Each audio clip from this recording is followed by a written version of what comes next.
பலருக்கும் ஃபேவரட்டான super singer season 10ஓட கிராண்ட் ஃபினாலே இப்போ லைவ் டெலிகாஸ்ட் ஆகிட்டு இருக்கு.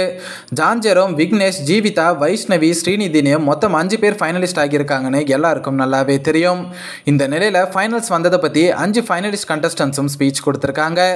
அதில் ஜான் என்ன சொல்லியிருக்காருன்னா, ஏதோ ஒரு மூலையிலிருந்து வந்து இப்போ சூப்பர் சிங்கரில் பாடி இவ்வளோ பேர் என்ன அவங்களோட அண்ணனா, தம்பியா, மகனா சப்போர்ட் பண்ணுறதை பார்க்கும்போது ரொம்ப சந்தோஷமாக இருக்குது. இங்கே வந்து நான் சம்பாரிச்சது மக்களான உங்களை தான், ரொம்ப ரொம்ப நன்றின்னு ரொம்பவே எமோஷனல் ஆகி ஜான் பேசியிருக்காரு. ஜானுக்கு தான் மக்கள் சப்போர்ட் அதிகம்னு எல்லாருக்கும் நல்லாவே தெரியும். அன்அஃபிஷியல் ஓட்டிங்லையும் ஜான் தான் அதிக ஓட்டு வாங்கியிருக்காரு. ஸோ எல்லாரும் பெர்ஃபார்ம் பண்ணி முடிச்சதுக்கப்புறம் யார் டைட்டில் வின் பண்ண போகிறாங்கன்றதை வெயிட் பண்ணி பார்க்கலாம். ஸோ ஜான் ஜெரோமோ உங்களுக்கு எவ்வளோ பிடிக்குன்றதை கமெண்ட்டில் சொல்லுங்கள். அண்ட் இந்த மாதிரி அப்டேட்ஸுக்கு நம்ம என்டர்டைன்மெண்ட் ஃபேக்டரி சேனலை சப்ஸ்கிரைப் பண்ணுங்கள்.